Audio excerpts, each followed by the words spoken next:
आता आजचा आपला विषय आहे महर्षी अगस्त्य. रामायणातले ऋषी महर्षी यांची संपूर्ण परंपरा आपण वाल्मिकींपासून सुरुवात करून एका एका ऋषींविषयी स्वतंत्रपणे बोलत आता अगस्तींपर्यंत येऊन पोहोचलो आहोत. रामायणातल्या ऋषी परंपरेमधले तसं हा शेवटचा विषय आहे. अगस्तींनंतर हा विषय इथे संपतोय. पुढे नंतर आपण रामायणातलं धर्मतत्वज्ञान त्याच्यावर प्रयत्न करणार आहे बोलायचा. मध्ये आता मागच्या महिन्यामध्ये जर आपला खंड पडला काही कारणांमुळे, तर आता अगस्तींबद्दल बोलताना थोडंसं अलीकडनं घेऊ, म्हणजे मग कसं की आपली लिंक तुटणार नाही. आणि हे तर जेव्हा वसिष्ठांबद्दल बोलले होते तेव्हा कदाचित आपल्याला आठवत असेल तर वसिष्ठ आणि महर्षी अगस्ती हे दोघे जुळे भाऊ आहेत. मित्रावरुण नावाचे वैदिक देवता आहेत. मित्रावरुण म्हणजे मित्र म्हणजे सूर्य नव्हे बर का, ह्यातला मित्रावरुण ह्यातलं ते जे मित्र ते म्हणजे कराराची देवता आहे. आणि वरुण आपल्याला माहिती आहे, वरुण हे वैदिक देवता आहे. ह्या दोघांपासून उर्वशी जी आहे अप्सरा, तर हे कुंभोज भव आहेत, अगस्ती आणि वसिष्ठ. आता कसं असतं, साधारणपणे आपल्या लक्षात आलं असेल तर जी जुळी मुलं होतात त्याच्यातलं जे मुलं आधी हातामध्ये येतं ते धाकटं मानलं जातं आणि जे नंतर आपल्या हातात येतं त्याला मग थोरलं मानलं जातं. तर त्याप्रमाणे अगस्ती हे धाकटे आणि वसिष्ठ हे थोरले आहेत. तर उर्वशी आणि मित्रावरुण यांचे हे पुत्र आहेत. तर त्यांचं जे जन्मनाम आहे ना, तर ते मांदार्य असे भारतीय संस्कृती कोशामध्ये असा उल्लेख आहे. त्यांचं जन्मनाम आहे मांदार्य. पण मग अगस्त्य हे नाव का बरं पडलं, तर अगम पर्वतम विंध्यम स्तंभयती इति अगस्त्य, म्हणजे विंध्य पर्वताला ज्यांनी स्तंभित केलं, म्हणजे तो वाढत होता आणि त्याला स्तंभित केलं म्हणून ते अगस्ती. आता आपण म्हणतो की पुराणातली वांगी पुराणात, पण खरं सांगू का, भूगोलाचा अभ्यास केल्यावर एक गोष्ट लक्षात येईल की हिमालय सुद्धा समुद्राच्या दोन ह्याच्या मधनं असा उचलला गेलेला आहे. 33 पर्वताच्या रांगांमधनं तो हिमालय एकदम उचलला जाऊन वाढलेला आहे तो. आणि अजूनही आतमध्ये त्याच्या हालचाली चालू आहेत, म्हणजे तो कधी कधी वाढतोय किंवा खाली होतोय. आणि जर कदाचित कोणाला माहित असेल तर बघा, म्हणजे काही वेळेला हिमालयाच्या इथे सुद्धा शिंपले वगैरे सापडतात असं म्हटलं जातं, कारण तो संपूर्ण बर्फाच्छादित आहे त्याचा काही भाग. तसं आता हे विंध्याच्या बाबतीत पण घडू शकतं की ज्या हालचाली भूगर्भातल्या होत असतील ते एकतर ती पर्वत तो थोडासा वाढतो किंवा मग खाली खाली होतो, असं होऊ शकतं भूगर्भातल्या हालचालींमुळे. आता कथानक असं सांगितलं जातं की अगस्ती त्या मार्गाने जात असताना त्या विंध्य पर्वतांनी त्यांना आदर दाखवण्यासाठी म्हणून वाकून नमस्कार केला आणि अगस्त्य त्याला म्हणाले की मी दक्षिणेच्या दिशेला चाललो आहे आणि दक्षिणेतून मी परत येईपर्यंत बाबा तू असाच राहा, म्हणजे तू खूप उंच होत जाऊ नकोस, कारण मेरू पर्वत आणि विंध्य यांच्यामध्ये उंचीवरून स्पर्धा लागली, तू उंच का मी उंच अशी ती स्पर्धा लागली. असो, आता तो कथाभाग म्हणून त्यांनी तसा घेतलेला आहे. पण एक आपण काय म्हणतो व्यावहारिक विचार असा करू शकतो की त्यांनी उत्तर दिशा आणि दक्षिण दिशा किंवा उत्तर गोलार्ध आणि दक्षिण गोलार्ध यांचा मध्ये जो हा विंध्य आहे त्या दोन दिशांना सांधण्यासाठी म्हणून काही ना काही प्रयत्न या अगस्तींनी केलेले आहेत. कारण हा विंध्य मध्ये आडवा आलाय आणि हा जो देशाचा उत्तर भाग आणि दक्षिण भाग एकमेकांना जोडला गेला पाहिजे, त्यांच्यात दळणवळण व्हायला पाहिजे, वाहतूक व्हायला पाहिजे, विचारांचा आदान प्रदान व्हायला पाहिजे, इकडचे लोक तिकडे जायला पाहिजे, तिकडचे लोक इकडे यायला पाहिजे. ह्यासाठी म्हणून जो काही एकंदर खटाटोप किंवा प्रयत्न केला असेल तर तो अगस्तींनी केलाय असं आपल्याला म्हणता येऊ शकतं.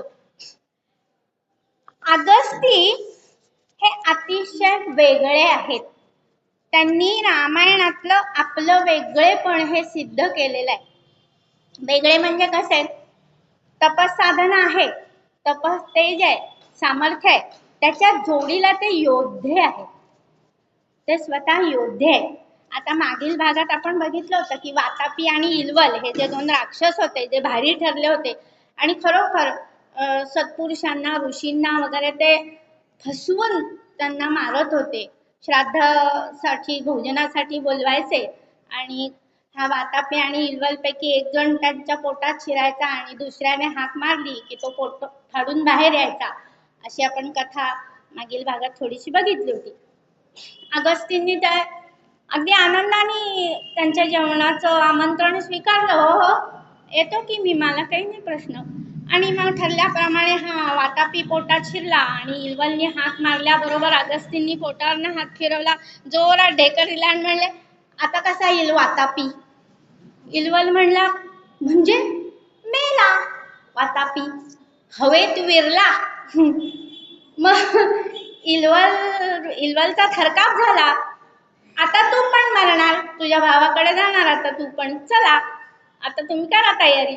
त्याला धरला, जरा फिरवला, आपटला आणि इल्वललाही मारला. म्हणून आपल्याकडे असा एक प्रसिद्ध श्लोक आहे, वातापी भक्षितो येन पितापी च महाबला अगस्त्य स्मृती मात्रेण भुक्तम पीतम तू जिर्यते. म्हणजे एखाद दिवशी आपल्याला अजीर्ण झालं असेल, चुकून काही पावभाजी जास्त खाल्ली गेली असेल, थंडीचे दिवस आहेत, मटार आणि गाजर भरपूर मिळते, बटाटा पटकन पचत नाही कारण त्यांनी वात होतो, पण अगस्त्यांचं स्मरण केलं की विषही पचवायची शक्ती माणसाच्या अंगामध्ये येते. म्हणून अगस्त्यांचं स्मरण हे त्यासाठी केलं जातं. विनोदाचा भाग सोडून द्या की समाजातल्या दुरिताला पुरण्याचं सामर्थ्य हे अगस्तींकडे होतं आणि नुसतं तपानी नाही तर शक्तीनी, बलानी असे तपस्वी अगस्ती होते. अगस्त्य हे सुरुवातीला गंगा किनारी काशी येथे त्यांचा आश्रम होता आणि मग पुढे ते दक्षिणेकडे पूर्ण तमिळनाडू पर्यंत पोचलेले आहेत. वेदामध्ये मग असं वर्णन केलेलं आहे की किनारपट्टीवरून म्हणजे सागराच्या किनारपट्टीवरून उड्डाण करून आसपासच्या बेटावरील संरक्षण व्यवस्थेवर संपूर्ण लक्ष ठेवायचं काम हे अगस्तींनी केलंय. म्हणजे होते कुठे? ते काशीमध्ये. विंध्य ओलांडला सबंध, गेले कुठे? भारताच्या दक्षिण टोकाला म्हणजे तमिळनाडूमध्ये, जिथे आता कन्याकुमारी वगैरे हे रामेश्वरम ही सगळी बेट आहेत, तिथेपर्यंत पायी पदभ्रमण आहे, संपूर्णपणे पायी फिरलेले आहेत. आणि अगस्तींचे आश्रम रामायणाच्या आधीपासून सुद्धा भारतभर अगस्तींचे आश्रम आहेत. तर गंगा किनारी, परत गंधमादन पर्वत, तिथे उत्तर प्रदेशात गयेजवळ, मलयगिरी पर्वताजवळ, केरळमध्ये महेंद्र पर्वताजवळ अशा अनेक ठिकाणी अगस्तींचे आश्रम आहेत. का बरं आहेत एवढे सगळे आश्रम? आता आपल्याला हाही प्रश्न पडला असेल की रामदासांचं पण आपण म्हणतो ना 1100 मठ स्थापन केले समर्थ रामदासांनी. संपूर्ण भारतभर म्हणजे अगदी श्रीलंकेपर्यंत रामदासांचे मठ आहेत. 1100 मठ, तंजावर, श्रीलंका इथपर्यंत रामदासांनी. आणि त्या काळात म्हणजे बरं परिस्थिती लक्षात येते का बघा की प्रभू रामचंद्रांचा हा जो काळ आहे, भयंकर मातलेले आहेत हे सगळे दानव आणि सगळे दक्षिणेकडचे, दक्षिणेकडून येऊन ते भारी ठरलेत आणि इतके भारी ठरलेत की अक्षरशः वर्णन आहे हा रामायणातल्या अरण्यकांडामध्ये. वर्णन असं आहे, म्हणजे आता आपण जेव्हा शरभंग सुतीक्ष्णांचा विषय बघितला, शरभंगांनी समाधी घेतल्यानंतर जेव्हा रामचंद्र पुढे चाललेत, अक्षरशः ऋषींच्या हाडांचा खच पडलाय असं वर्णन वाल्मिकींनी लिहून ठेवलेलं आहे. म्हणजे आता ती परिस्थिती बघितली आणि रामदासांची परिस्थिती, म्हणजे शिवजन्माच्या आधीची परिस्थिती तरी काय आहे, किती मातलेत. म्हणजे आता तुम्ही हाही एक गमतीचा भाग बघा की तुम्ही जर भावार्थ रामायण काढून वाचलत ना, तर एकनाथांनी जे रावणाचं वर्णन केले त्या रावणाला दाढी आहे का, तर हे यवन सगळे दाढीवाले. मग हे यवन म्हणजे काय, साक्षात रावणच आहेत. रावण बरा यवन नको असली भयंकर परिस्थिती त्या काळात आहे की नाही, म्हणून नाथांनी वर्णन केलेल्या रावणाला दाढी आहे. हा, आणि 1100 मठ, आणि त्याच्यात सुद्धा रामदासांचं विशेष, वेगवेगळ्या घळीमध्ये रामदास राहिलेले आहेत, हो की नाही. अगस्तींचा विशेष, त्यांच्या आश्रमामध्ये पशु एकमेकांशी मैत्र भावाने राहत होते. म्हणजे हरिण आणि वाघ एकत्र मैत्र भावाने राहत होते, म्हणजे पशु आपलं वैर विसरून राहत होते. आणि जिथे जिथे रामदास गेलेले आहेत, अक्षरशः त्या घळीतून वाघ बाहेर आलेला आणि रामदास तिथे राहिलेले. सत्य आहे हा, हे कपोल कल्पित काहीतरी आपलं कोणाला तरी मोठं करून सांगायचं म्हणून असं नाही, ही सत्य घटना आहे. म्हणजे अशा घळींमध्ये दास डोंगरी राहतो, उत्सव देवाचा पाहतो. म्हणजे अक्षरशः आपले देवी देवता कुठे कुठे सरोवरांमध्ये वगैरे विसर्जित केलेले, त्यांनी वाजत गाजत त्यांची स्थापना रामदासांनी केलेली आहे. आणि इथे राष्ट्र निर्माणासाठी, धर्माच्या पुनर्स्थापनेसाठी अगस्ती पायी पदभ्रमण त्यांनी सगळीकडे केले. म्हणून मी त्यावेळेला बोलले असेल, लक्षात असेल तर, की रामदास आणि अगस्तींमध्ये खूप ठिकाणी मला साम्य दिसत दिसत दिसत गेले. ते आता पुढच्या ह्याच्यात लक्षात येत जाईलच. असो, तर देशकाल परिस्थितीचं सूक्ष्म निरीक्षण राक्षसांसाठी एक प्रकारचा धाक निर्माण करून त्यांनी आपलं वेगळेपण दाखवून दिलं. ऋषी मुनी म्हणजे केवळ आत्मोद्धारासाठी उपासना करून मोक्षासाठी प्रयत्न करणारे, अहिंसेचा पुरस्कार करत प्रतिकार न करणारे, यज्ञ दीक्षेच्या बांधिलकीमुळे शापवाणी पण न उच्चारणारे, तितिक्षा वृत्तीने अन्याय अत्याचार सोचणारे, असं चित्र अगस्तींनी बदललं. स्वतःच्या व्यक्तिमत्वाने ते चित्र त्यांनी बदललं, की हा असाच अन्याय हे सोसत राहतील तर धर्मही लयाला जाईल, राष्ट्रही लयाला जाईल. अगस्त्य जेव्हा तमिळनाडूमध्ये गेले, तर त्यांनी तमिळ भाषेचं व्याकरण निर्माण केलंय. इथे अजून एक गोष्ट अशी आहे की संस्कृतच्याही आधी तमिळ आहे बरं का. संस्कृतच्याही अगोदर ही तमिळ भाषा आहे. म्हणजे द्रविड संस्कृती ही जी इथं होती, ही आर्यानंतर आलेले आहेत असं टिळकांचंही म्हणणं आहे, की आर्य बाहेरून आलेले आहेत आणि मूळ इथले जे होते रहिवासी तर ते तमिळ आहे. त्यामुळे तमिळ भाषा ही संस्कृतच्याही अगोदरची आहे.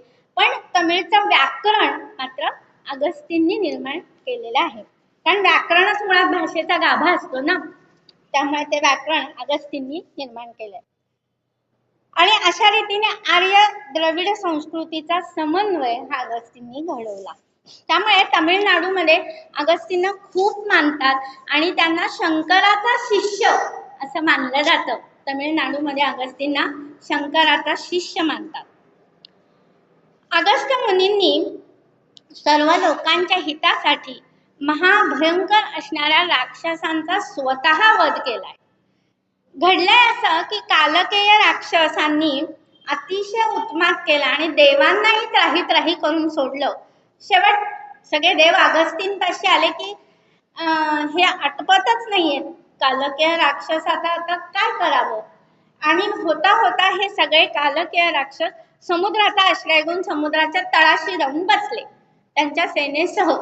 अगस्तींनी समुद्रात प्राशन केला, राक्षसांना उघडं पाडलं आणि देवांनी त्या राक्षसांचा निपात केला, निर्दालन केलं. हे आताही काही ना काहीतरी आपण ज्याला म्हणतो रूपकात्मक असू शकतं, की ज्याला आपण म्हणू आताच्या काळातही म्हणू की एक विचार करा ना, की समुद्र आपल्याकडे फार प्राचीन काळी म्हणत असत की समुद्र उल्लंघन पण पाप आहे वगैरे वगैरे, हे मानलं जायचं. कारण समुद्रापासून पण धोका आहे, फक्त भूमीवरनं येण्या जाण्यातला धोका आहे असं नाही, समुद्र मार्गाने पण धोका आपल्यापर्यंत येऊ शकतो, समुद्र मार्गाने शत्रू आपल्यावर आक्रमण करू शकतो. त्यामुळे समुद्र सुद्धा सुरक्षित असणं हे अतिशय महत्वाचं आहे. हा पहिला विचार कोणी मांडला असेल तर तो अगस्तींनी मांडलाय. आता ते कसं आहे, पुराणातल्या म्हणजे त्या काळातल्या गोष्टी आहेत, त्याला रूपक आहे, त्याला रूपकाची झालर आहे, पण ती लक्षात एवढाच त्याच्या मागचा विचार घ्यायचा की बाबा समुद्र मार्ग किंवा समुद्राची सुरक्षितता कशी राखता येईल हा विचार अगस्तींनी पहिला मांडला. आणि म्हणून पुढे जाऊन शिवबांनी जर पहिलं काम काय केलं असेल तर आपलं आरमार बळकट करून सोडलं. सगळ्या समुद्राच्या सगळ्या बाजूनी आपलं आरमार बळकट करायचं काम शिवबांनी केलं. मला प्रत्येक ठिकाणी जाणवतं की रामायणातले कितीतरी गोष्टी ह्या शिवचरित्रामध्ये उतरलेल्या आहेत, म्हणजे शिवबांनी त्यांच्या व्यक्तिमत्वामध्ये त्या उतरवलेल्या आहेत. म्हणजे त्यांचा किती बारीक अभ्यास असू शकेल शिवरायांचा सुद्धा या रामायणाचा असो. तर रामायणातल्या वर्णनाप्रमाणे अगस्तींचा आश्रम हा प्रचंड विस्तृत होता, खूप मोठा आश्रम होता. आणि त्या काळामध्ये आपण जसं आता मंदिरामध्ये जातो तशी सगुण मूर्तींची मंदिरं नव्हती, तर काय होत्या, चैत्य मंदिरं, म्हणजे ह्या सगळ्या गुरुकुलामध्ये असलेल्या ह्या यज्ञवेदी किंवा वेदिका हेच त्या काळातली मंदिरं होती. म्हणजे ज्याला आपण कुठे विष्णूचं, कुठे दत्ताचं, कुठे गणपतीचं अशी मंदिरं त्या काळामध्ये नव्हती. ह्या गुरुकुलामध्ये असलेल्या ज्या कोणी यज्ञभूमी किंवा यज्ञवेदी हीच त्या काळची मंदिरं. तर ह्या आश्रम म्हणजे जणू भव्य विद्यापीठ होतं अगस्तींचा. असं मी का म्हणते, त्याच्या मागचं कारण आहे, अगस्तींचा धातू विज्ञानाचा प्रचंड अभ्यास होता. नानाविध शस्त्र जी त्यांनी स्वतः सुद्धा निर्माण केली होती आणि धातू विज्ञानाचा त्यांचा प्रचंड अभ्यास होता. हवामानशास्त्राचा अभ्यास होता, समाजशास्त्र, धर्मशास्त्र, शस्त्रास्त्र विद्या ह्या सगळ्याचा अध्ययन आणि अध्यापन हे त्यांच्या आश्रमामध्ये घडत होतं. आणि एकाच ठिकाणी असं नाही, हे जे मी वर्णन केले या सगळ्या आश्रमांमधनं ह्याच पद्धतीनं व्यवस्थापन अगस्तींनी लावून दिलं होतं. म्हणजे याचा अर्थ असा होतो की त्या काळातली मॅनेजमेंट सुद्धा कशी असेल. म्हणजे अजूनही आपण आत्ताच्या काळात सुद्धा आपण म्हणतो ना की जर मॅनेजमेंटचा अभ्यास करायचा असेल दासबोध उघडून बसा, तर दासबोध उघडून तर बसाच, पण अगस्तींचाही अभ्यास करा की त्या काळातलं व्यवस्थापन हे अगस्तींनी कसं लावलं असेल. म्हणजे असे तू हिमाचल, त्यांचे एवढे आश्रम मी आता अजून वर्णन व्हायचं आहे, बरेच आश्रम, त्या सगळ्या आश्रमांमधनं ही भव्य विद्यापीठ आहेत आणि हे खरं वैभव आहे आपल्या देशाचं. आणि हे सगळं व्यवस्थापन अगस्तींनी लावून दिलेलं आहे.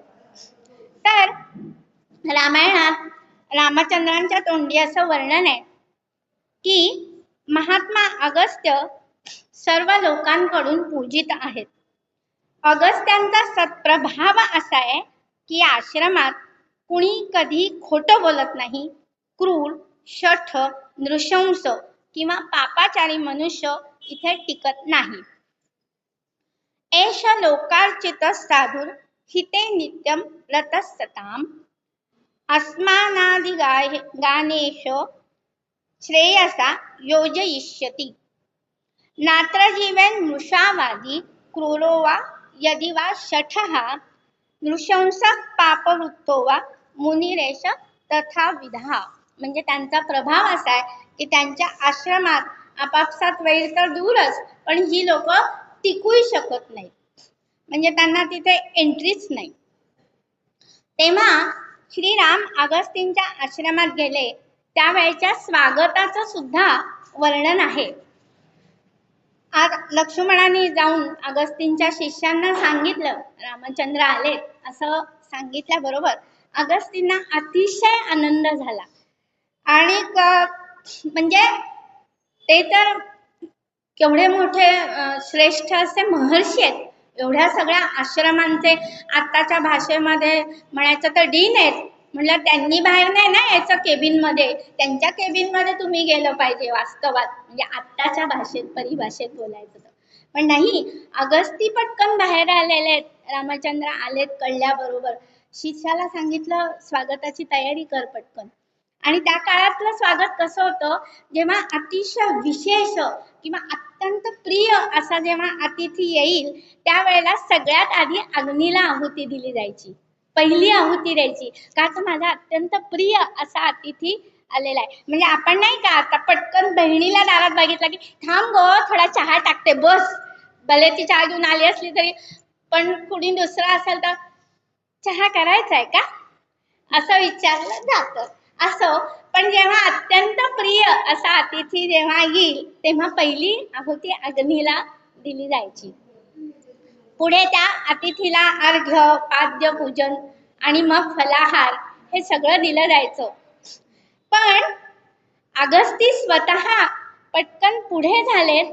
रामचंद्रांना त्यांनी आलिंगन दिलंय, म्हणजे रामचंद्र त्यांना साष्टांग दंडवत घालायला खाली वागतात नाही तोवर त्यांनी त्यांच्या दंडाला पटकन धरलं, घट्ट आलिंगन दिलं आणि म्हणाले किती वाट बघायला लावली मला, मी तुमची खूप वाट बघत होतो.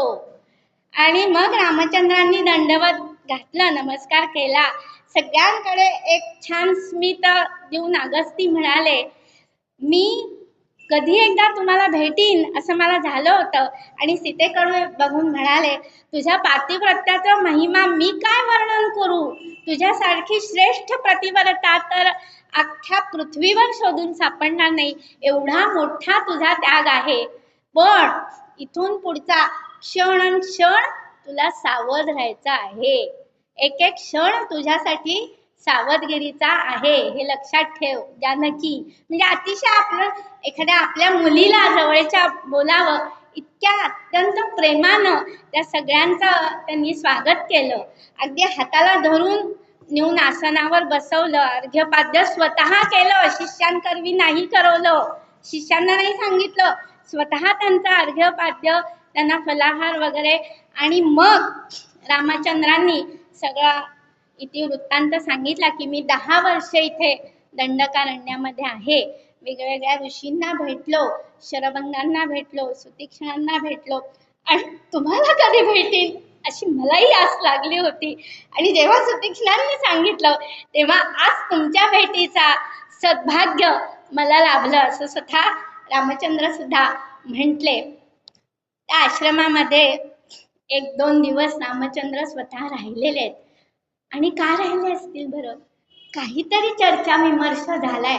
अगस्तींसारखे सर्वश्रेष्ठ ज्यांनी संपूर्ण भारत पदभ्रमण करून अख्खा देश डोळ्यांनी बघितलाय, अख्खी लोकस्थिती डोळ्यांनी बघितली, त्यांच्या बरोबर असलेल्या चर्चा ही केवढ्या उच्च पातळीवरची असू शकेल म्हणजे आपण कल्पना पण नाही करू शकत. आणि त्यानंतर अगस्तींनी काय केलं तर प्रभू रामचंद्रांना वैष्णव धनुष्य दिलंय, जे स्वतः विश्वकर्म्याने निर्माण केलेलं वैष्णव धनुष्य, जे सुवर्ण आणि रत्नांनी सजवलेलं असं धनुष्य प्रभू रामचंद्रांना दिलं. सूर्यासारखा तेजस्वी बाण आणि अक्षय भाता दिला, बाण कधीच संपणार नाहीत असा अक्षय भाता दिला, खड्ग दिलं, आणि इंद्राने त्यांना ठेव म्हणून दिलेली तलवार रामचंद्रांना दिलेली आहे. वर्णन असं आहे हेमरत्न विभूषितम महच्चापम निर्मितम विश्वकर्मणा अनेन धनुषा राम हत्वा संख्ये महासुरान. गालातल्या गालात हसलेत अगस्ती. का सांगू का, आता मागील व्याख्यानात आपण आता लक्षात असेल तर बघा की सीतामाईनं रामचंद्रांना काय म्हणली, हो राक्षसांनी तर आपल्याशी काही साक्षात वैर घेतलं नाही, मग आपण त्यांना का बरं मारायचं. पण एवढा जर त्या राक्षस ऋषींचा खच पडलेला तिथं दिसतोय, असं असताना आपण कसं गप्प बसायचं नाही का. म्हणून राक्षसांचा निपात झाला पाहिजे हा दृढ निश्चय किंवा दृढ प्रतिज्ञाच रामचंद्रांनी तात्काळ केलेलीच होती, त्याच क्षणी केलेली होती या सगळ्या ऋषींच्या समोरच. आणि मग अगस्ती गालातल्या गालात हसलेत आणि रामचंद्रांना म्हणाले की तुमची जी काही प्रतिज्ञा आहे ती मला माहिती आहे. अतिशय महत्वाचा वस्तुपाठ अगस्तींनी इथे दिलेला आहे, जो शिवछत्रपतींना रामदासांकडनं मिळालेला आहे. तुम्हाला एक गंमत सांगू का? आपण जेव्हा चाफळला जर जातो, खाली अशी एक गुहा आहे चाफळमध्ये, तिथे म्हणजे समर्थ रामदास आणि शिवछत्रपतींची गुप्त बैठक होत असे आणि खूप गोष्टी शिवछत्रपतींच्या आणि त्यांच्या आपापसात सल्ला मसलत होत असे. कारण अत्यंत सूक्ष्म असं लोकस्थितीचं निरीक्षण हे समर्थांचं होतं आणि समर्थांचं मार्गदर्शन शिवछत्रपतींना होतं. कोण नाही म्हणू देतच, बघतेच एकेकाला. होतं म्हणजे होतं. तसं प्रभू रामचंद्रांना अगस्तींनी मार्गदर्शन केलेलं आहे. काय की स्वतः बलवान व्हावे, राक्षसांना ठोसा देण्याचे सामर्थ्य बाणवावे. कारण राक्षसांना, असुरांना, दानवांना, पाशवी वृत्तीच्या आतंकी दुष्ट दुर्जनांना ठोकूनच काढलं पाहिजे. त्यांना गोंजारून चालत नाही, त्यांना भाई भाई म्हणून चालत नाही. ते कधीच भाई होऊ शकत नाही. ते बाई पळवून नेतात पण भाई होणार नाही. ही वस्तुस्थिती आहे, कळलं ना? त्यांना चुकूनही भाई म्हणण्याचं पातक आजही भोगतोय. जाऊ दे, तर म्हणजे नकोच तो विषय. मला सुरक्षित घरी गेलं पाहिजे. तर म्हणून यांना ठोकूनच काढणं हा सगळ्यात मोठा वस्तुपाठ अगस्तींनी दिलेला आहे. आणि म्हणून शाहिस्ते खानाला काय, अफजल खानाला काय, ठोकावाच लागला. शिवछत्रपतींना नरसिंह अवतार घ्यावाच लागला. त्याला गोंजारून चाललं नाही ना, येणे माझ्या बबड्या करून त्याचा कोथळाच फाडावा लागला. तेव्हाच त्यांची दहशत निर्माण झाली. दहशतीला उत्तर त्यांना दहशतीनेच द्यावं लागलं. असो,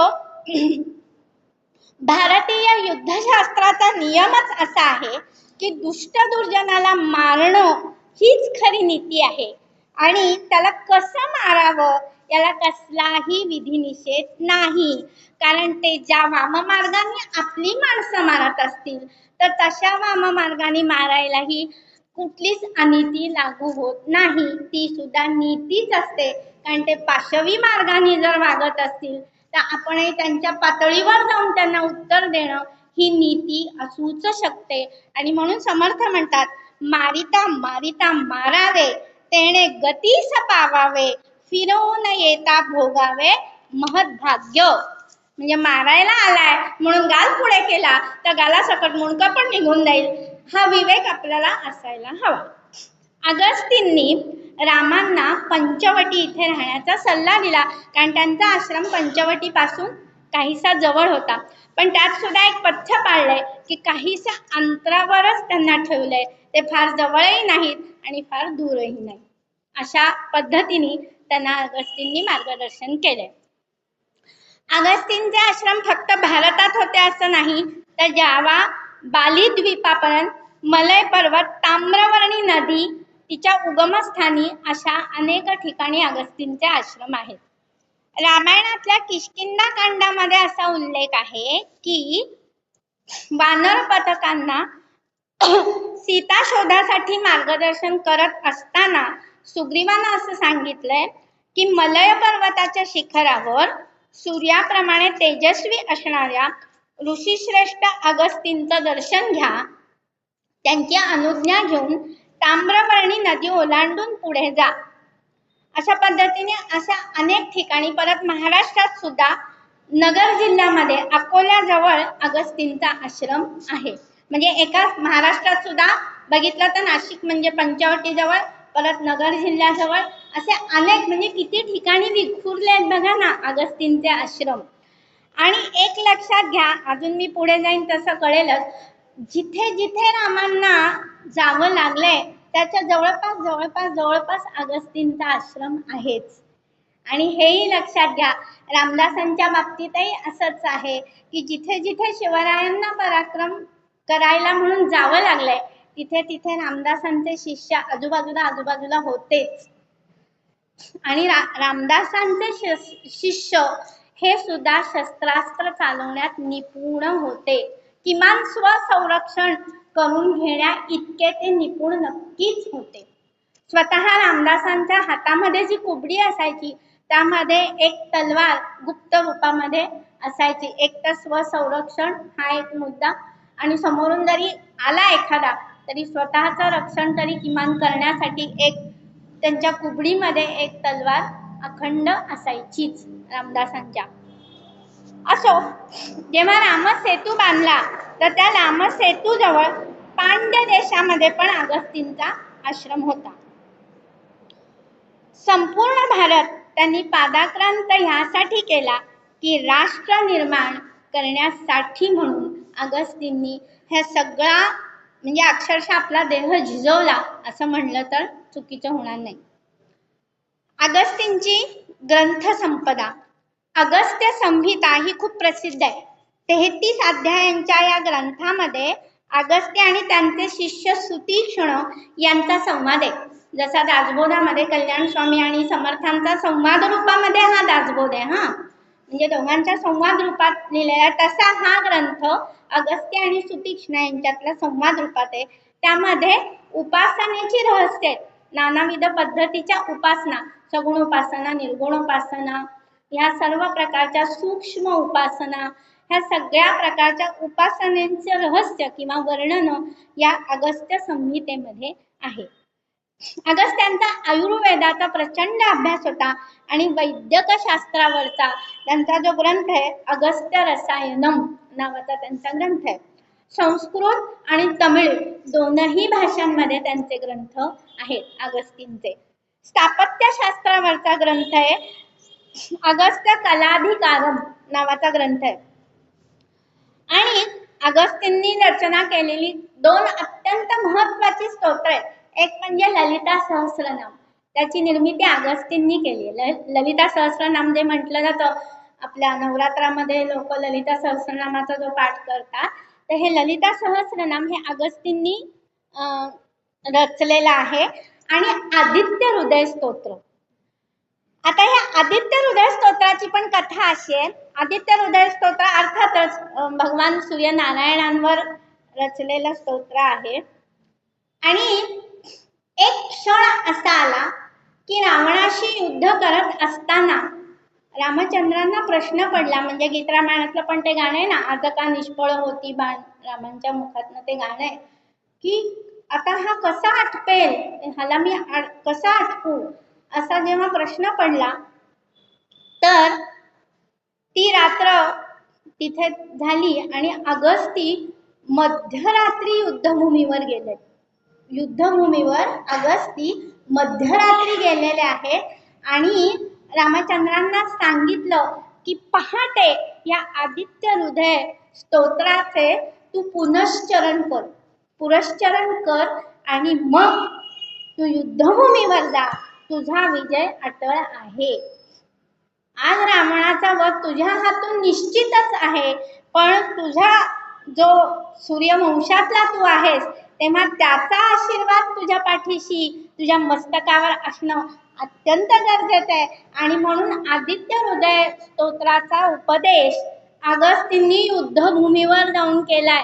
बघा किती विशेष आहे, म्हणजे ऋषींची किती तळमळ असेल त्या काळातल्या राष्ट्र निर्माणासाठी आणि ह्या असुर वधासाठी, ह्या सगळ्या दानवी पाशवी लोकांना, ह्या लोकांचा संहार होण्यासाठी केवढी तळमळ असेल की युद्धभूमीवर जाऊन त्यांनी रामचंद्रांना उपदेश केला की उद्याच्या उद्या पहाटे सूर्योदयाच्या आधी या आदित्य हृदय स्तोत्राचा पुरश्चरण कर, म्हणजे पुनरावृत्ती करायची 13 वेळा 15 वेळा जे काय असेल तशी. आणि मग त्या पद्धतीने रावणाचा वध हा झाला. तर कवी कालिदासांनी रघुवंशामध्ये असं वर्णन केलेलं आहे. आता बघा, आपल्याकडचं जे भारतीय खगोलशास्त्र आहे त्यामध्ये आता हे जे सप्तऋषी आहेत तर ते तारका समूहामध्ये आहेत असं आपण म्हणतो. आता वशिष्ठ, अरुंधती आपण त्यावेळेला पण म्हणलं की तारका समूहामध्ये. तर भारतीय खगोलशास्त्रानुसार ह्या तारका समूहात आकाशामध्ये दक्षिणेकडे जो तारकापुंज आहे त्याच्यामध्ये अत्यंत ठळक दिसणारा एक तारा म्हणजे ते अगस्त्य. अगस्त्य नावाचा तारा आहे आणि त्याचं खूप विशेष आहे बरं का, की हा तारा भाद्रपद मासामध्ये उगवतो. पंचांगामध्ये या सगळ्या गोष्टी असतील बरं का. भाद्रपद मासामध्ये हा तारा उगवतो. त्याच्या उदयानंतर पावसाळ्यात गढूळ झालेलं नद्यांचं पाणी निवळतं. म्हणजे अगस्त्य उदय झाला की गढूळ पाणी निवळतं. कारण कसं आहे, आषाढ महिना हा प्रचंड पाऊस असतो. म्हणजे सगळा आजूबाजूचा जो मळ किंवा नद्यांच्या भोवतीने असणाऱ्या काठावरचं सगळं वाहून जात असेल प्रचंड मोठ्या पावसामध्ये. मग श्रावण होतो, मग नंतर भाद्रपद. भाद्रपदानंतर जरा पाऊस विरमतो, थोडासा अधूनमधून पडतो. म्हणजे पडत असं म्हणायला लागेल. आता डिसेंबर पर्यंत पडतच राहिला, त्याला काही दरबंदच नाही राहिलाय. आता निसर्गाचं सगळंच चित्र बदललंय. पण अगस्त्य जेव्हा तारा उगवतो तेव्हा नद्यांचं पाणी निवळतं, गढूळ म्हणजे ते सगळा गाळ खाली बसतो नद्यांचा. आणि हा तारा दक्षिण गोलार्धात दिसणारा अतिशय तेजस्वी तारा. एक तर अगस्त्यांनी दक्षिणेकडे खूप प्रचंड काम केलेलं आहे आणि हा अगस्त्य तारा सुद्धा दक्षिण गोलार्धामध्ये अत्यंत सुस्पष्ट असा दिसतो.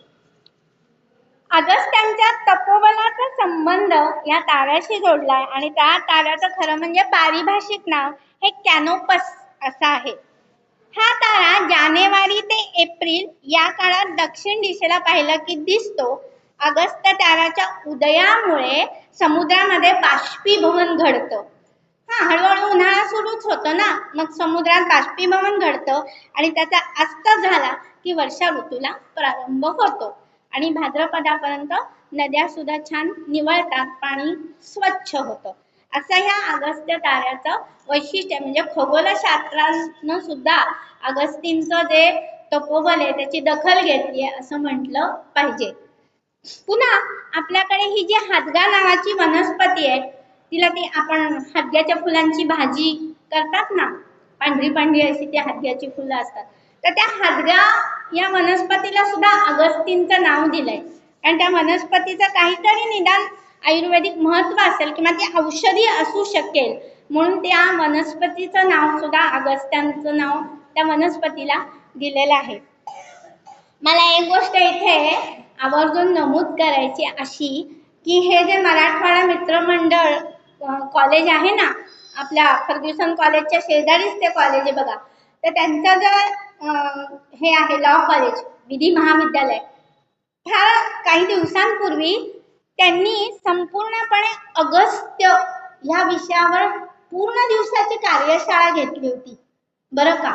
आणि खूप म्हणजे मोठे मोठे व्याख्याते तिथे अगस्त्यांवर व्याख्यान द्यायला, अगदी डॉक्टरेट आहे. आता मी सुचेताताई परांजपे, प्रणवजी गोखले वगैरे हे आणि पण बाहेरच्या प्रदेशांमधले वगैरे पण लोक तिथे अगस्त्यांवर बोलायला आले होते. मला हे किती विशेष आश्चर्य वाटलं की आजही त्या कॉलेजमध्ये ह्या गोष्टीवर भर दिला जातोय की आपलं न्याय म्हणजे संविधान असू दे किंवा आपला विधीचा अभ्यास असू देत, पण त्याचा संबंध कुठेतरी आपल्या वैदिक परंपरेशी जोडण्याचा त्यांचा प्रयत्न आहे. म्हणजे आजही माझी पुतणी म्हणली, अगं काकू आम्हाला ते IKS शी काहीतरी जोडायला सांगितलंय आमच्या एखाद्या विषय सरांनी. म्हणलं आपण जोडूया की IKS शी, तू फक्त सांग.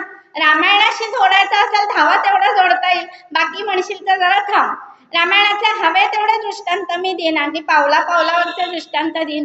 कारण संपूर्ण नीतिशास्त्राचा जर खरोखर अभ्यास करायचा असेल तर रामायणासारखा दुसरा ग्रंथ नाही. आचार संहिता, विचार संहिता, संपूर्ण नीतिशास्त्र ह्याचा जर काही पायाभूत आधारस्तंभ जर काही असेल तर ते म्हणजे रामायण आहे. पहिलं रामायण उघडा, तिथून पुढे जावा. कुठल्या धर्मग्रंथाकडे जायचं असेल तिथे रामायण हेच मूळ संपूर्ण याची संहिता आहे नीती आणि धर्माची. आणि त्याचा पुढे आपल्याला परामर्श घ्यायचा ते इथून पुढच्या काळात. तर अगस्त्यांचं विशेष असं की ते एक जागी न राहता अखंड भ्रमण करत राहिले. अनेक ठिकाणी आश्रम त्यांनी स्थापन केले अस्त्रशस्त्रांचा साठा आणि शस्त्रास्त्र विद्येचा प्रसंगी वापर त्यांनी केला आणि समाजातील लोकांना निर्भय केलं, अभय दिलं. श्रीरामांच्या राज्याभिषेकाच्या वेळी सुद्धा अगस्त्य उपस्थित होते. अक्षरशः एक चालतं बोलतं विद्यापीठ म्हणजे अगस्त्य होते. एक चालतं बोलतं भव्य दिव्य अशी संस्थाच जणू हे अगस्त्य होते. आणि संपूर्ण ब्रह्मांडातील एक तेजस्वी तारा म्हणजे हे अगस्त्य ऋषी आहेत. म्हणजे अगस्त्यांचं कार्य हे इतकं मोठं आहे की त्यांचं वर्णन करायला शब्दच नाहीये. अक्षरशः संपूर्ण रामायणाचा जेव्हा आपण विचार करतो, त्या एका एका ऋषींचा जेव्हा आपण विचार करतो की हे एक एक ऋषीच केवढं मोठं विद्यापीठ आहेत. त्यांच्या एका एका व्यक्तिमत्वाचा किंवा त्यांच्या स्वतंत्रपणे चरित्राचा जेव्हा आपण अभ्यास केला तेव्हा खरोखर आपल्या हे लक्षात आलं की एक एक ऋषी केवढे सामर्थ्य संपन्न आहेत. आणि पण विचार केला तर अत्यंत निष्पृह, अत्यंत निष्काम आणि अनासक्त, कशाचंच आसक्त नाहीत असे हे एक एक ऋषी आहेत. आपल्याकडे संस्कृत मध्ये म्हण आहे, देव निर्मितम देशम ऋषी निर्मितम राष्ट्रम. ही आपली जी भारत भूमी आहे ही देवनिर्मित आहे, देवांनी निर्माण केलेली अशी ही भूमी, मातृभूमी ही अत्यंत परम पवित्र आहे. तुम्हाला गंमत सांगते बरं का, पंडित सातवळेकर आहेत ना, त्यांचं एक पुस्तक आहे बरं का, वैदिक धर्म. खरंच ते म्हणजे आउटप्रिंट आहे, पटकन मिळत नाही. पण मला रामकृष्ण मठामध्ये योगायोगाने एक प्रत मिळाली. अगदी छोटेखानी पुस्तक आहे ते, पण काय प्रचंड सुंदर पुस्तक आहे. तर वैदिक धर्माचा त्याच्यामध्ये त्यांनी उहापोह केलाय. पण मातृभूमीवरची जी सूक्त आहेत ना, ऋग्वेदातली मातृभूमीची जी सूक्त आहेत, म्हणजे ते पहिलं राष्ट्रगीत आहे असं म्हणलं तरी चालेल. संस्कृतातलं अत्यंत रसाळ आणि अफाट सुंदर असं ते हे आहे. आणि आपण ही जी आरती नंतर हे म्हणतो ना, आपण काय म्हणतो, मंत्रपुष्पांजली, ते दुसरं तिसरं काही नसून हे आपलं राष्ट्रगीत आहे. कळलं का? म्हणजे राष्ट्र कसं उन्नत होत जातं त्याचं वर्णन त्याच्यामध्ये. आता जेव्हा आपण धर्माचा विचार करणार आहोत, रामायणातल्या धर्मतत्वज्ञानाचा, तर योगायोगाने मी कुठेतरी त्याचा निश्चित उल्लेख करेन, कारण त्याचा अगदी बारीक सारीक बारकाईने मी सगळं लिहून घेतलेलं आहे. अजून एक पुस्तक सांगते, वर्तक म्हणून.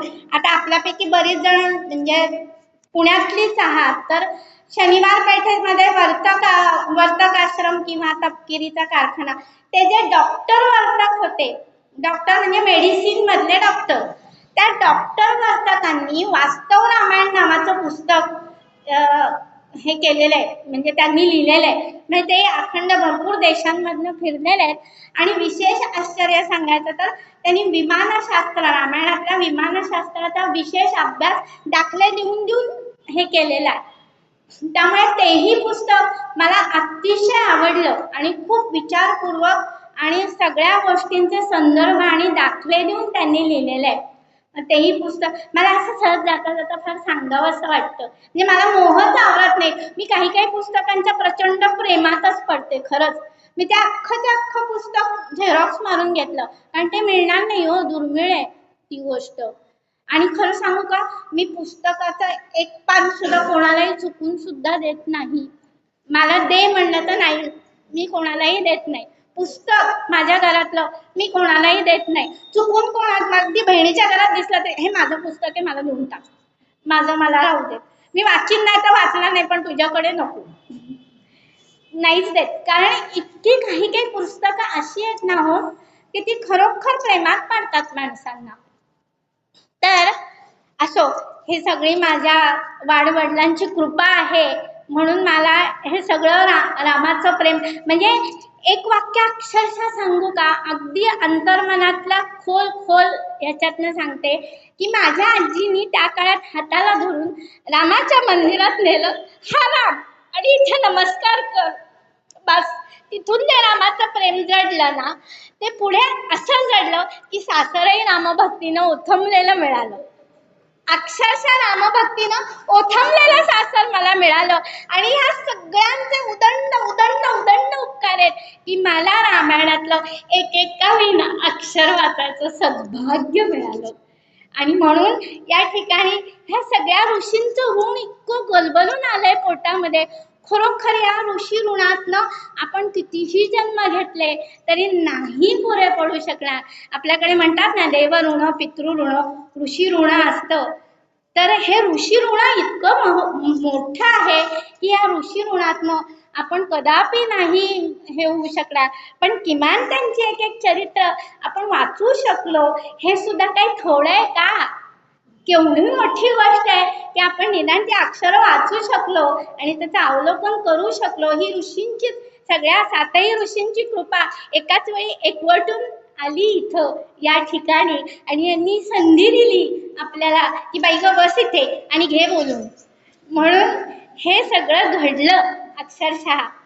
तर संपूर्ण रामायणाच्या कथानकाचा जर विचार केला तर असं लक्षात येईल की ऋषी महर्षींच्या तपस्तेजाने साऱ्या रामकथेचीच उंची अत्यंत अद्वितीय झाली आहे.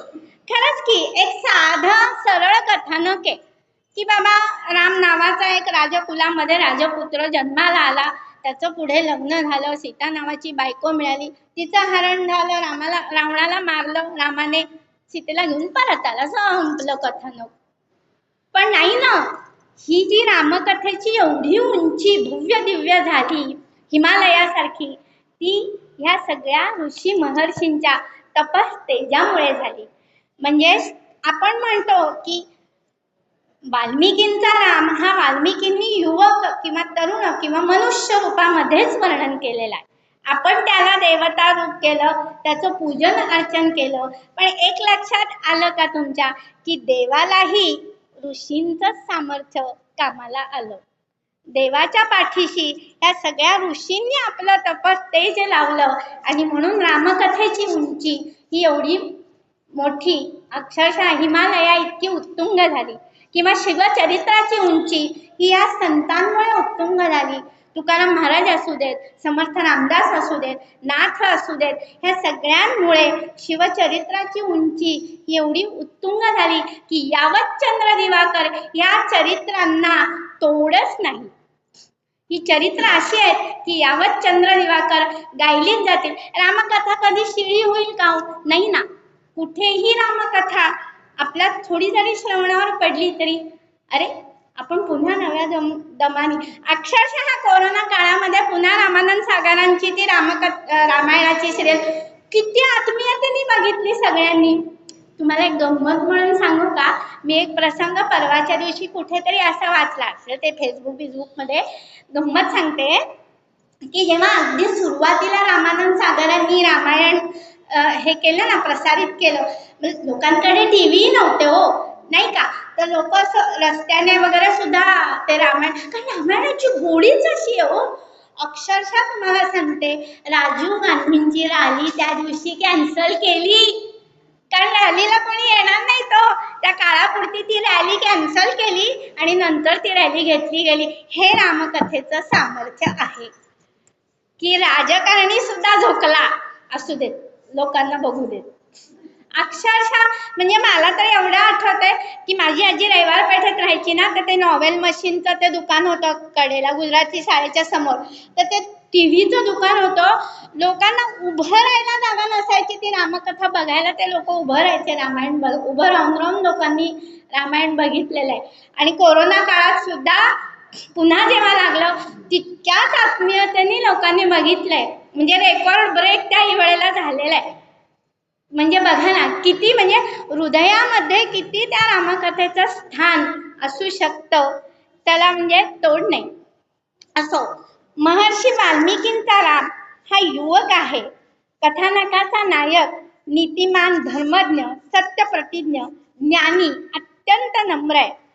पण जर संतापला तर त्रिभुवनालाही भारी ठरेल असा तो आहे. त्याग, संयम, प्रेम, जिव्हाळा, वचननिष्ठा, कर्तव्य कठोरता या भावभावनांचं दर्शन हे संपूर्ण रामायणामध्ये दिसून येतं.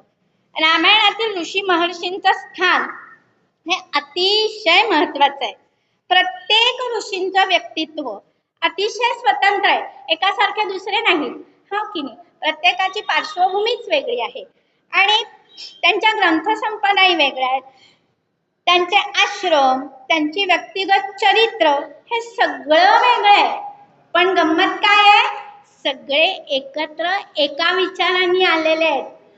आणि ही गंमत माहितीये का, की प्रभू रामचंद्रांच्या जन्माच्याही आधीपासनं जेव्हा दशरथ राजांनी अश्वमेध यज्ञ केला तिथून ती सगळी योजना सुरू झालेली आहे. आणि तो म्हणजे आता आपण पंचांग जसं मांडतो तसं कदाचित ऋषींनी त्यावेळेची नक्षत्र स्थिती असं मांडत मांडत आता या दिवशी राम इथे असतील, पुढे राम इथे असतील, पुढे असं असेल, म्हणून अगस्त्य सुद्धा म्हटले, मी मगाशी म्हटलं किती वाट बघायला लावली मला, म्हणजे अगस्त्यांची योजना होती आता एवढ्या एवढ्यात राम माझ्या इथे येणार आहेत का, तर एवढा मोठा असुर संहार करायचा आहे, असुरी वृत्तीचा नायनाट करायचा आहे आणि धर्माची स्थापना करायची आहे, हो की नाही. यदा यदा हि धर्मस्य ग्लानिर्भवति भारत अभ्युत्थानम् अधर्मस्य तदात्मानं सृजाम्यहं परित्राणाय साधूनां विनाशाय च दुष्कृतां धर्म संस्थापनार्थाय संभवामि युगे युगे.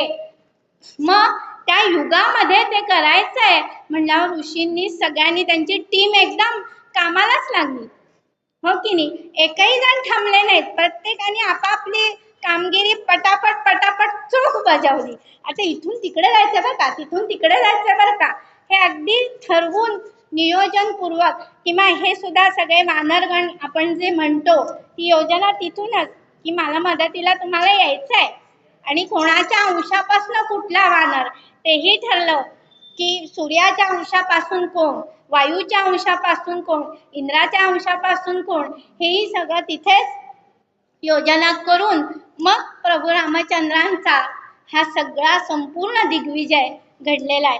आणि सोपं नाहीये, पार अयोध्या म्हणजे उत्तरेपासून दक्षिणेपर्यंत जाऊन रामसेतू बांधून तो दिग्विजय केलाय. एकट्या माणसाचं काम आहे का, कारण मनुष्य देह धारण केलाय. कुठेही अद्भुत चमत्कार केलेले आहेत, निदान कृष्ण लीलेमध्ये भरपूर अद्भुत चमत्कार आहेत, एकही अद्भुत चमत्कार नाहीये. पण तरीही हे सगळं का घडलंय, त्याच्या पाठीमागे ही सगळी पार्श्वभूमी आहे, की ह्या सगळ्या ऋषींचा वरदहस्त प्रभू रामचंद्रांच्या पाठीशी होता. असो, रामायणातील ऋषी परंपरा पुरुषार्थाचा गौरव करणारी होती. व्यक्तिगत पातळीवर विरक्त, अनासक्त, निष्काम असणाऱ्या ऋषींनी राष्ट्राच्या जडणघडणीसाठी सर्वस्व पणाला लावलं. असुर वधासाठी, दुष्ट दानवांच्या निर्दलनासाठी आत्मिक बळ त्यांनी पणाला लावलं. आपल्याकडची सगळी देव दुर्लभ अशी सगळी अस्त्रशस्त्र अत्यंत उदार हस्ते रामचंद्रांना प्रदान केली. म्हणून स्वामी विवेकानंद असं म्हणतात, संपूर्ण विश्वाचं कल्याण, संपूर्ण विश्वाचं हित हेच ऋषी प्रणीत राष्ट्राचं वैशिष्ट्य आहे. स्वामीजी म्हणतात की तुम्ही स्वतः ऋषी झाल्याशिवाय ऋषी प्रणीत राष्ट्र म्हणजे काय हे तुम्हाला चुकूनही कळणार नाही. तुम्ही स्वतः भारत डोळ्यांनी पाहिल्याशिवाय भारत म्हणजे काय हे तुम्हाला कळणार नाही. ते एवढ्या तिथे परदेशामध्ये गेले, त्या सगळ्या झगमगाटामध्ये गेले, तिथे सगळीकडे व्याख्यानं केली, पण शेवट भारताकडे परत येत असताना कोणीतरी विचारलं, स्वामीजी तुम्हाला आता आम्हाला सांगा की तुम्हाला तुमचा भारत कसा वाटतो.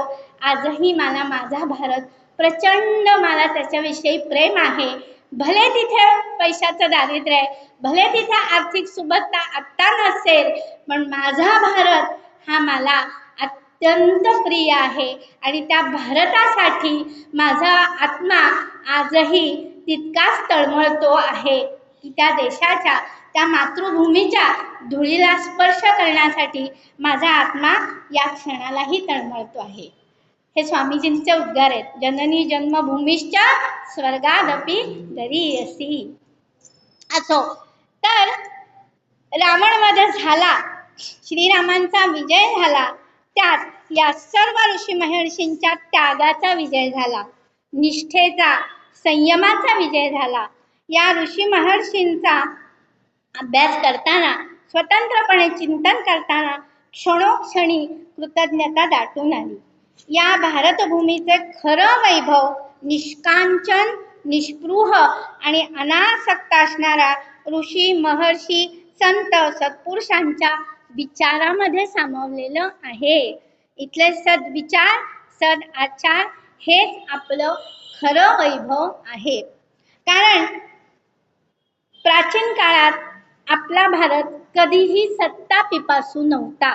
एकमेकाचं ओरबाडावं अशी वृत्ती त्या काळात नव्हती. ही मुघलांकडनं आलेलं बीज आहे की स्वतःच्याच बापाला छेदायचं आणि त्याचं राष्ट्र आपण ओरबाडून घ्यायचं, त्याची सत्ता आपण ओरबाडून घ्यायची, भावालाच पिरगळायचं आणि त्याची सत्ता आपण ओरबाडून घ्यायची.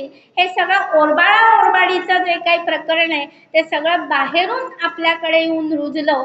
मूळ भारतीय परंपरेचा गाभा हा सत्ता पिपासू कधीही नव्हता. त्याच्या मागचं कारण हे होतं की राजसत्ता ही ऋषीमुनींच्या अंकित होती. ऋषीमुनींचे विचार, ऋषी महर्षींच्या विचारांना धरून राजसत्ता होती आणि म्हणून तिथे सत्ता पिपासूपणा चुकूनही नव्हता. उगाच का भरत गेला रामांना भेटायला पायपीट करत आणि काटाकुटातनं तुडवत की तू चल बाबा परत म्हणून. कारण त्याच्या मागचं हे की ऋषी मुनींचे जे विचार किंवा ही जी वैदिक संस्कृती आहे ही अत्यंत नीतिमत्तेचा गाभा असणारी अशी आहे.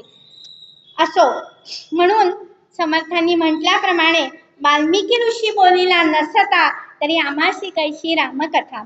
वाल्मिकींनी ही जी अजरामर रामकथा लिहिली त्यांची प्रासादिक रसाळ वाणी, साधी सोपी भाषा, उत्कटता, वर्णनांमधील जिवंतपणा, प्रसंग आणि ह्या सगळ्या गोष्टींमध्ये आपण अत्यंत समरस होऊन जातो. हे वाल्मिकींचे आपल्यावर असलेले अनन्यसाधारण उपकार आहेत. धर्माचरणाची महती पटवण्यासाठी म्हणून ह्या काव्य रचनेची निर्मिती झाली आहे. महर्षी वशिष्ठांचं स्थान असो, विश्वामित्र असो, अत्री, भरद्वाज ह्या सगळ्यांनी राष्ट्राची उभारणी करण्यासाठी म्हणून हे सगळं काम पुढे नेलेलं आहे. वेदांचं अध्ययन करण्यासाठी 100 वर्षांचे 3 जन्म मागणारे भरद्वाज ऋषी असोत, विमानशास्त्रावर स्वतंत्रपणे ग्रंथ रचना भरद्वाजांनी केली.